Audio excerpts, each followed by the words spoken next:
نحمده ونصلي ونسلم على رسوله الكريم اما بعد فاعوذ بالله من الشيطان الرجيم بسم الله الرحمن الرحيم ان الله وملائكته يصلون على النبي يا ايها الذين آمنوا صلوا عليه وسلموا تسليما اللهم صل على سيدنا محمد وعلى آل سيدنا محمد وبارك وسلم۔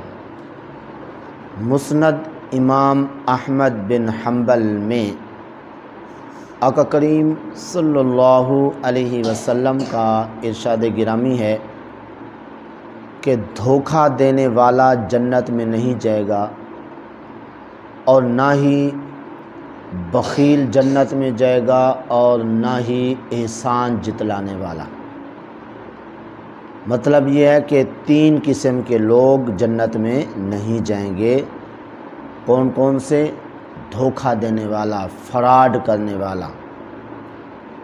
اور آقا کریم صلی اللہ علیہ وسلم نے تو یہ بھی ارشاد فرمایا من غشا فلیس منا، کہ جو دھوکہ دے وہ ہم میں سے نہیں ہے۔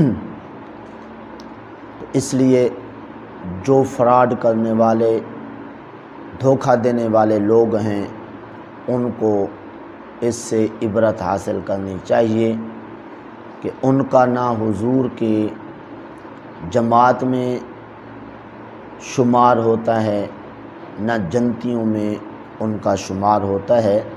اس لیے دھوکے اور فراڈ بازی سے بچنا چاہیے۔ اگر اس کا الٹ دیکھا جائے کہ جو سیدھا سادہ مسلمان ہے کہ جس کو لوگ لوٹ کے لے جاتے ہیں، جس کے ساتھ فراڈ کر لیتے ہیں، دھوکہ جس کو دیتے ہیں، ایسا آدمی جنتی ہے۔ تو اس لیے سیدھے سادے لوگ جو ہیں اگرچہ معاشرے کے اندر جو ہے ان کی ویلیو نہیں ہوتی، لیکن اللہ رسول کے ہاں ان کی ویلیو ہے۔ تو جن کی ویلیو دنیا کے اندر ہے، چاہے وہ دھوکہ بازی کر کے لوگوں کو نقصان پہنچا کے، ان کا انجام ابھی سماعت فرمایا کہ حضور فرماتے ہیں ہم میں سے بھی نہیں ہیں اور ساتھ ساتھ جو ہے یہ جنت میں بھی نہیں جائے گا۔ نمبر 2، بخیل، کنجوس، کہ دوسروں کا جو حق اس کے پاس بنتا ہے، مثلا صاحب نصاب ہے تو زکوٰۃ بنتی ہے سال کے بعد تو وہ دیتا نہیں ہے۔ اسی طرح اولاد کا اس کے اوپر حق ہے لیکن وہ اپنی اولاد پہ خرچ نہیں کرتا ہے، بیوی پہ، ماں باپ پہ خرچ نہیں کرتا ہے، یہ بھی بخیل ہے۔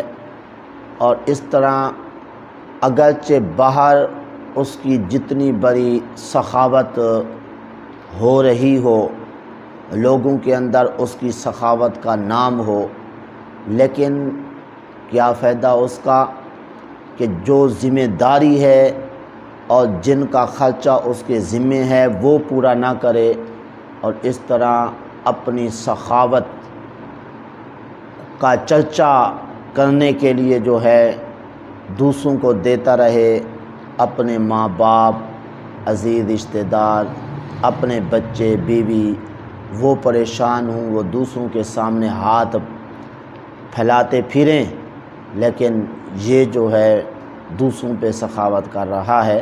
تو بہرحال بخیل اور کنجوس کو اس سے عبرت حاصل کرنی چاہیے۔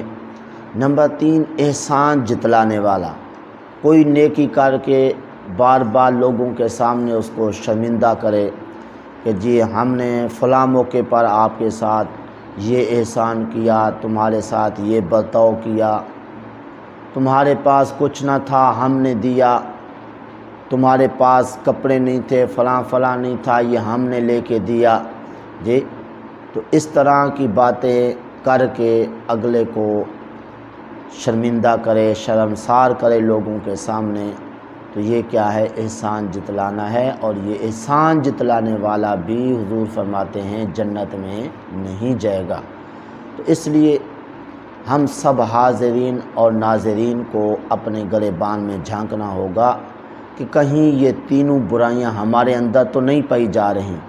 اگر پائی جاتی ہیں تو فوری طور پہ ان برائیوں کو اپنے سے دور کر کے اس طرح ہم جہنم سے بھی اپنے آپ کو بچائیں اور آقا کریم صلی اللہ علیہ وسلم کی جماعت کے اندر ہم اپنا کما حق ہو شمار کرا سکیں۔ دعا ہے اللہ تعالیٰ کی بارگاہ میں جو کچھ کہا عمل کی توفیق عطا فرمائے۔